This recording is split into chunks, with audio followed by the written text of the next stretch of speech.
música de Carl Stamitz, música del 1700, ya casi para llegar a 1800, una música hermosa. Lo van a estar ustedes escuchando en trocitos a lo largo de este programa, que se refiere a la terca esperanza después de la desilusión. Caramba, gran estorbo la esperanza, dice el poeta, y tiene toda la razón. Los hechos avalan el dicho del poeta Carballo. Gran estorbo la esperanza, una esperanza irracional, precedida siempre por un enorme sentimiento de desilusión, de desencanto, siempre a principios y a fin del sexenio. A estas alturas, ¿qué queda de esa especie de cadáver? El que de cadáveres conoce muchísimo, el cadáver político y de otros tantos renglones del Verbo encarnado. Una desilusión absoluta por parte del presidente del empleo, y esa es una de las limitaciones de la democracia liberal en lo que se refiere a la rama de esa democracia liberal que se llama democracia formal, nada más el rubro del proceso electoral. Las mayorías, casi siempre las más necesitadas, las que no llegaron a tener la suficiente instrucción pública ni educación, casi siempre son ellas las que voto cautivo, voto duro, voto esperanzado, voto mediante un pequeño regalo, ya sea en efectivo o en especie, entregan su voto al menos indicado de todos, y las minorías pensantes a arrugar la cara y a aguantarse porque la mayoría decidió. ¿Qué mayorías las de México? Está probado que el revolucionario INS tiene su manadero de votos en la gente de menos recursos económicos. ¡Ay, qué bonito eufemismo! En la gente más pobre y en la gente más ignorante. Y un voto cautivo que es el voto corporativo de la CTM, de la CNOP y de la CNC.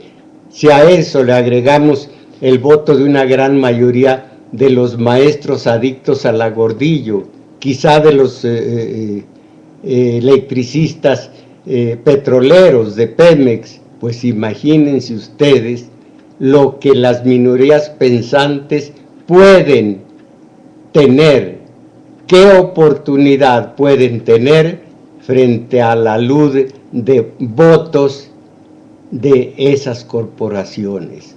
Triste, horrible, pero lo malo es que en una persona pensante, el próximo sábado 1 de diciembre comienza una desilusión que tiene sus bases en la historia y en la realidad objetiva. Los que votaron por Peña no, esos van a tener su desilusión hasta por allá por el 2018, quizá 2017, pero la ilusión la van a renovar con el próximo, así una y otra vez. Una historia que se torna disco rayado, cuando creo que ya los discos son tan modernos que no tienen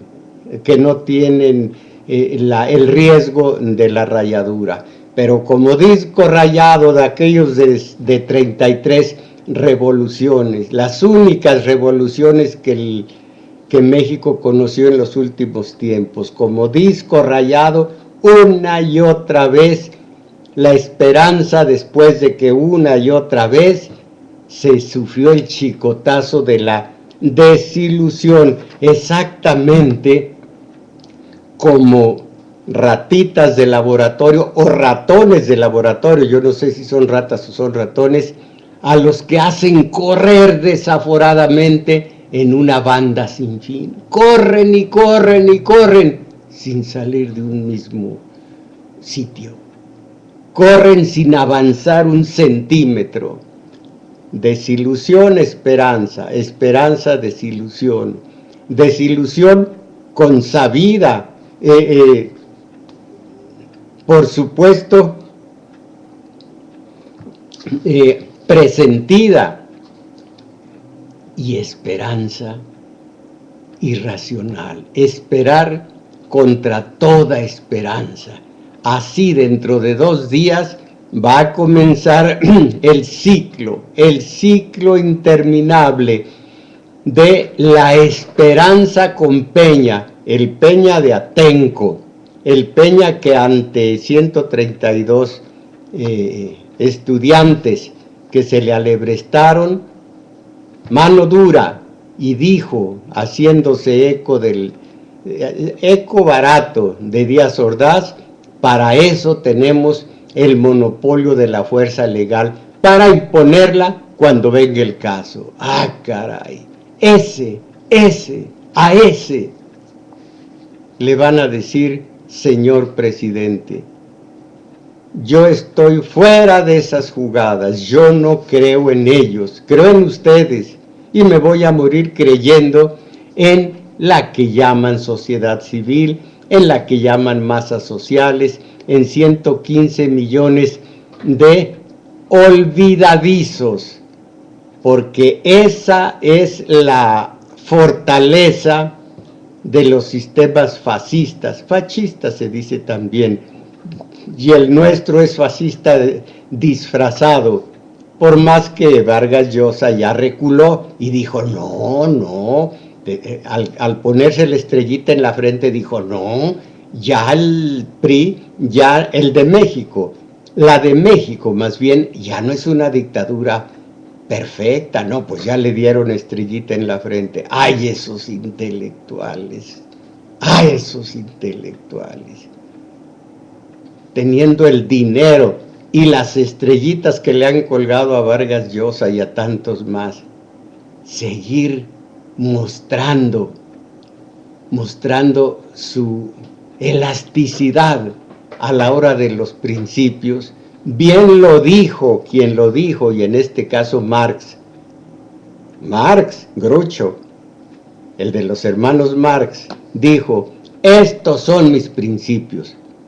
Ahora que si no les gustan, tengo otros, así estos, Stamitz.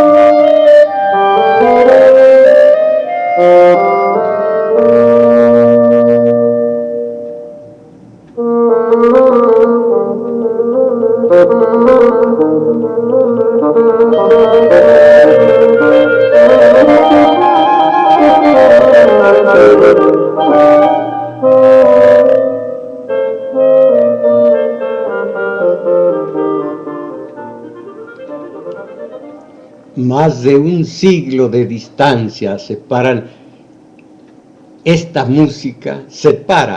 música de llegó borracho el borracho, pero sigo siendo el rey. ¡Ájale!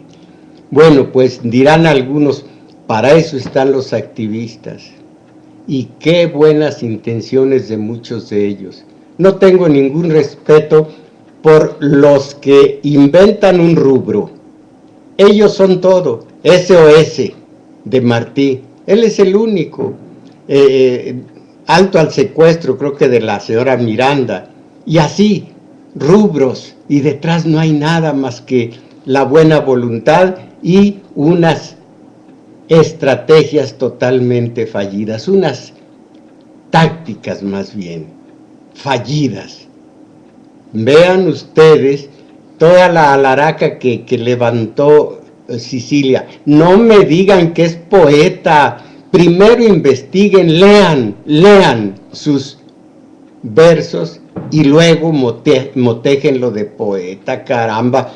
Pensar en López Velarde, en Sabines, nada más aquí en México, en Torres Bodet, en González Martínez, en tantos verdaderos poetas, para luego colgarle la etiqueta, bueno, allá la gentualla, allá los imitadores. Alguien dijo poeta y ahí se van sobre el poeta todos. Bueno, vean las técnicas, las tácticas, las estrategias. Aquí me hice eco de la lucha que sostuvo un Cayetano Cabrera, 47 años de edad, ingeniero, electricista, al que Calderón, junto con otros 34,000, ¿o cuántos fueron?, aventó a la calle. Él se puso en huelga de hambre, pero una huelga de hambre en donde dijo: me voy a morir. Y se dijo, mientras él estaba en la susodicha huelga, se dijo: Calderón, vayamos a medias. Tú ya conseguiste la extinción de Luz y Fuerza del Centro. Ahora concédenos el patrón sustituto, la recontratación colectiva y el respeto a los derechos de nuestros jubilados. Así resuelves el conflicto y evitas un muerto. Él, como todo el sistema de poder, conoce los muertos. Hay muertos de hambre, son alrededor de la mitad, casi la mitad de los mexicanos muertos de hambre, pero no por huelga de hambre. Y el muertos de hambre es un decir, porque apenas soportan con la compañera y con los hijos esa pobreza sañuda, y luego digan que México, por la solidez de su economía, ya superó a los 5 del BRIC, 4 del BRIC. ¿En dónde saqué el quinto jinete del apocalipsis cuando son 4? Caramba, un optimismo absoluto, descomunal. ¿Cómo se llama? The Economist acaba de publicar una nota extensa, yo la tengo aquí en inglés, en la que dice que México es el país del futuro. México, acaparador de los capitales, de la inversión extranjera directa. México, ejemplo que debería ser o que debe ser para Estados Unidos, para Grecia, España y algunos otros países en dificultades. ¡Ay, qué bonito! Como para creerlo. Pero un momento, que me estoy desviando, y a mi edad, no, me estoy desviando del tema. Tengo aquí un documento que me parece fundamental acerca de lo que nos marca la historia, esa estrella polar del comentarista, esa estrella polar del político, esa estrella polar de cualesquiera de nosotros que quiere conocer el rumbo, qué es lo que ha ocurrido, para contrastarlo con la realidad objetiva y saber, o cuando menos intuir, lo que nos espera en el futuro. La historia, esa estrella polar. Tengo aquí ese documento, pero caramba, ya se me fue un buen espacio para, diciendo a sus buenas mercedes, lo que es para los mexicanos esa terca esperanza después de esa horrorosa desilusión. Stanislav.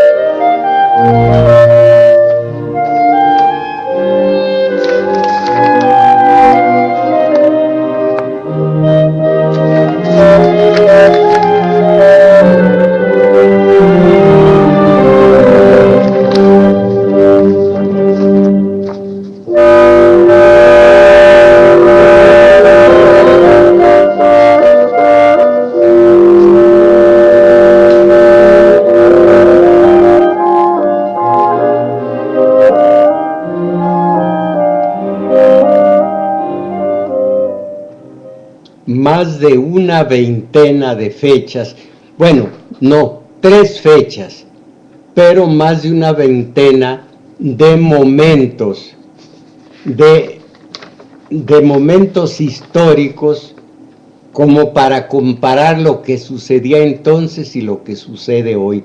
Aquí un ejemplo, miren. Cuadro comparativo, manda una don Triana y una serpiente emplumada, mandan este documento, yo no sé quiénes sean, pero les doy el crédito. Desconocer la historia es repetirla una y otra vez, es el epígrafe. Y luego, cuadro comparativo que muestra el estado que guarda la nación justo antes de 1810, 1910 y 2010. 1810, recuerden, 1810, 1910, 2010, para ya no repetirlo. Primera fecha, el territorio de la Nueva España es una colonia. El grueso de la plata se va a España, 1910. Empresas europeas y de Estados Unidos tratan a México como si fuera una colonia y saquean el petróleo y otras riquezas. 2010, México es una colonia económica de Estados Unidos. Las multinacionales se llevan todo lo que pueden. Ahora, 1810, 2010, el territorio en el 1810, el territorio no tiene autonomía. España decide la política económica sin tomar en cuenta las necesidades de los nacidos en estas tierras. 1910, las empresas extranjeras imponen sus condiciones a los mexicanos. 2010, el Monetario Internacional y Washington dictan la política económica de México sin tomar en cuenta las necesidades de los mexicanos. Van apenas 2 elementos de comparación en distintas épocas, cuando es más de una veintena. Con esto nada más, y luego voy a decir a ustedes el final del documento, veremos que aquí la historia, como dijo aquel, cansada de crear, se repite una y otra vez. Eso debería llevarnos a algunas consideraciones.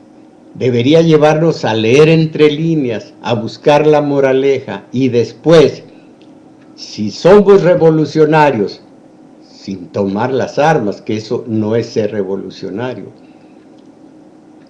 ponernos a pensar, al ejercicio de pensar, ante esta situación que nos marca la historia de manera fehaciente, ¿qué podemos hacer? Porque somos nosotros, los 115 millones de mexicanos, o tantito más o tantito menos, los 115 millones que ahora estamos en calidad de átomos, buscar formas de organización para que el poder popular sea una realidad. El 39 constitucional sea efectivamente la soberanía popular, la soberanía del país, la soberanía pertenece al país, perdón, voy a ver si lo recuerdo de memoria, la soberanía es esencial y fundamentalmente de los mexicanos. Todo poder político dimana de los mexicanos, los cuales tienen en todo tiempo el derecho de darse los cambios que consideren pertinentes. Algo por el estilo. La soberanía nacional radica en el pueblo, ya. La soberanía nacional radica en el pueblo. Todo poder público dimana de ese mismo pueblo, el cual tiene en todo tiempo y lugar el derecho de darse los cambios que considere beneficiosos para todos. Más o menos, es la idea, es el sentido del 39 constitucional. Malo que en esta democracia liberal representativa vienen después los artículos 41 y luego 41, digo yo en su sentido, esa soberanía se ejerce por medio de sus representantes populares, ya la amolamos, los cuales son una institución pública que vive de los dineros del Estado, de los dineros de todos nosotros. Una democracia representativa en donde nosotros nos concretamos a ver, observar, si es que tenemos esa conciencia política, entre comillas, ver, observar, nada de contemplar, no le quiten su altísimo sentido a un vocablo poético. Contempla meterle 10,000 pesos a este negocio, contempla. Bueno, a observar lo que ocurre con los representantes populares. No tenemos voz, no tenemos voto. Ellos se representan a sí mismos y a la corriente que los colocó en ese lugar. Y al presidente en turno, si vuelve el PRI gobierno como ya volvió. Ya vamos a volver al PRI gobierno en donde no se mueve la hoja del árbol político sin la voluntad de los pinos. Ojalá que sea más flexible. Yo también, con la esperanza inútil, así se llama la canción aquella, ¿verdad? Esperanza inútil, flor de desconsuelo. Esas son musiquitas modernas. Esto, en cambio, óiganlo.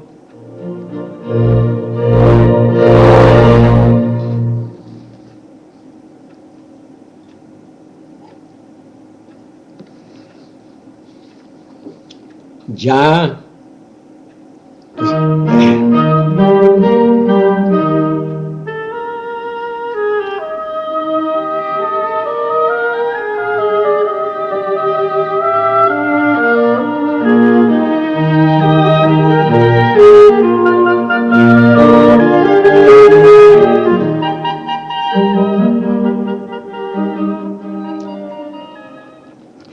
Nos concretamos, decía, a observar lo que ocurre en la mal llamada Cámara Baja o en la llamada Cámara Alta.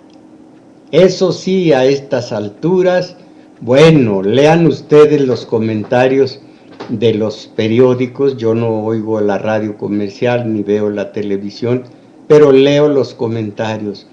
Ah, que es flamante el gabinete del próximo. Todavía no se dice cuál sea, pero es flamante. Ahí está Videgaray, ahí está Osorio, ahí está Murillo Karam, ahí están quizá Emilio Chuaifet, de secretario de Educación Pública. Oigo los bufidos, como que bufidos. Oigo las protestas de un cadáver enorme, que es el de Vasconcelos.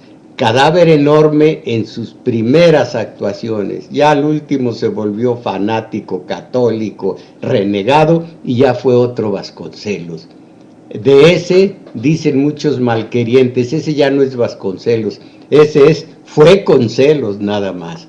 Ahora, el final, las últimas comparaciones de 1810, 1910, 2010. En 1808, en el Ayuntamiento de México, se abre la discusión. Fray Servando propone revisar el contrato social con España, 1910. Los Flores Magón, entre otros, plantean la necesidad de establecer un nuevo contrato social en México. 1810, López Obrador, el Submarcos y otros opositores afirman que el pacto social de 1917 está roto y que hay que rehacerlo. Ese pacto social está volcado en la Carta Magna precisamente de esa fecha, 1917. Y miren lo que es la historia oficial comparada con la realidad, con la historia verdadera. Yo he leído ambas y veo unos contrastes descomunales entre ellos. Cuando cualquier presidente del país el 15 de septiembre avienta ¿cómo que avienta? Arroja, ¿cómo que arroja? Vomita el grito, pues lanza el grito de Dolores. Hubo un medio loco que dijo vivan los pueblos del tercer mundo, ¿verdad, señor Echeverría? Y así todos los demás no salen del cartabón de la historia oficial. ¿Alguno ha escuchado que se refiera a los precursores magníficos? Viva Primo Verdad, aunque algunos le llaman Primo de Verdad. Viva Francisco Azcárraga. Viva sobre todo Fray Melchor de Talamantes, limeño de Perú, peruano de Lima, que vino a dar su vida por este país y que terminó sus días en una de las tinajas de San Juan de Ulúa. Y como les he dicho, que cuando se murió de fiebre prieta, así le llamaron, para enterrarlo, primero lo despojaron de las cadenas.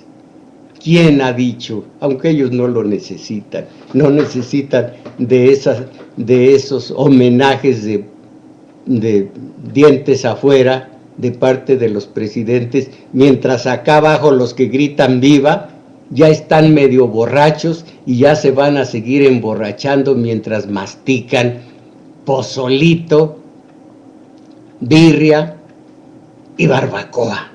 ¡Ah, qué mexicanos! Y puro tequila. No, pues ese día es el día de la mexicanidad, el día del patriotismo, el día de la, este es peligrosísimo vocablo, nacionalidad.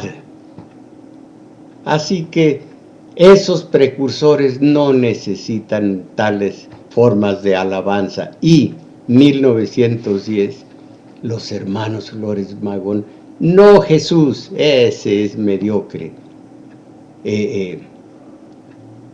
Enrique, que ayudó tanto al mero Ricardo Flores Magón, que murió casi ciego, lleno de achaques, de enfermedades, en una prisión de Texas, todo por su lucha a favor de México, desde una trinchera que era el anarquismo, pero digo que no va conmigo, pero de todas maneras, qué héroes, qué varones, qué bueno que los de la historia oficial ni siquiera los tomen en cuenta. Y va la comparación final 1810, 1910, 2010. El 15 de septiembre de 1810, Hidalgo da el grito de Dolores.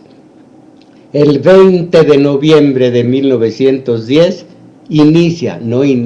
se inicia, ¿qué les cuesta hablar bien? El 20 de noviembre de 1910 se inicia la Revolución Mexicana. En el 2010, Fekal, así dice aquí, Fekal dice, ahora todo está bajo control. Este es el final que, como les digo, tiene más de 20 comparaciones entre las tres fechas de la historia patria, y en todas prácticamente nada ha cambiado. La historia oficial dice otra cosa. Si ustedes leyeran la verdadera historia, de Fernando Cortés Cuauhtémoc, bautizado y buen católico, que mentaba allá en las Cibueras, que es Honduras, mentaba a su Dios, el Dios tuyo y mío, le decía Cortés, por ese Dios no me mortifiques. Bueno, la historia de tantos de Hidalgo, en donde, pues no puedo decir aquí más que disfrazado, una síntesis. Él tenía a su mujer que le conseguía mujeres, él a ella le conseguía hombres, historia no oficial, y una crónica muy seria en donde dice, en su casa se bailaba, se cantaba y se uteaba. Sí, buenas. Estoy al aire en 15 minutos. Y entonces en su casa se bailaba, se cantaba y se uteaba. Y el hijo de Allende estaba preparado ya en Acatita de Baján para darle un balazo a este hombre. Madero, lean ustedes la sucesión presidencial y luego hablamos, la sucesión presidencial. Arrobas de copal en el altar de Porfirio Díaz, en el altar de don Porfirio. Lean esto, lean Mi lucha. Mi lucha también, quieren leerla, esa es de Hitler, pero es otra cuestión. Hay que irnos a las fuentes de la verdadera historia, porque de otra manera nos están mirando la face. Ay, no lo digas así, que sangrón. Bueno, si están viendo la cara. Y nosotros en paz, nosotros mientras, ¿qué hay mientras vayamos al clásico pasecito a la red? ¿Quiénes juegan? ¿Quién juega con quién? ¿Cómo está la situación? Lo único que sé es que los medios de condicionamiento de masas son los que juegan con la mayoría de ustedes, pero esa es otra cuestión. La historia verdadera, miren, 3 momentos principales ha tenido, y con esto termino, el manipuleo de la historia. Izcoatl, el cuarto Tlatoani de los mexicas, el cuarto Tlatoani, Izcoatl, por sugerencia del que era el verdadero Tlatoani, de Tlacaelel, al que admiro en sus claroscuros. Por sugerencia de Tlacaelel, Izcoatl quemó toda la historia antigua para que de allí en adelante comenzara la nueva a la manera de los vencedores, en este caso del propio Izcoatl, Moctezuma y Huicamina, que vino después, y así hasta Moctezuma II, Xocoyotzin. Bueno, la segunda vez en que se aniquiló la historia para que naciera una amañada, en la que se llama la conquista de México. No fue conquista, fue invasión y genocidio. Yo tengo sangre española y sangre mexica, no de aquí del Valle de México, no de Anáhuac, sino de allá de Nochistlán, los nativos de por aquel sitio. Pero yo tengo las dos sangres, y en cada sangre revoltura de otras más, y no reniego de ellas. Pero ¿cuál conquista? Fue, como les digo, una invasión, y luego a la de a fuerza impusieron una religión extraña. Pero Diego Landa, obispo, allá en el sureste, y aquí mi tocayo, si no era tocayo, Juan de Zumárraga, aquí Zumárraga, y el Tata Vasco allá en Michoacán, quemaron códices quemaron ídolos, quemaron toda clase de evidencias de lo que fue una cultura. Se dice que uno de ellos se dio tanta prisa en su destrucción que aniquiló alrededor de 20,000 estatuas, representaciones de los tantísimos dioses que tenían los mexicas. Fue la segunda gran manipulación de la historia verdadera. Y la tercera, este sistema de poder con sus héroes impolutos. ¿Quién se atreve a hablar mal de Hidalgo, de Madero, de Pino Suárez? Allí a lo maniqueo, unos son blancos, blancos y otros prietos, prietos. Unos tienen aureola y otros cola de diablos. Pero nosotros que nos dejamos manipular. Y a propósito, ya me voy. Pero ustedes, los invito a que me vean la cara mañana, 6 de la tarde.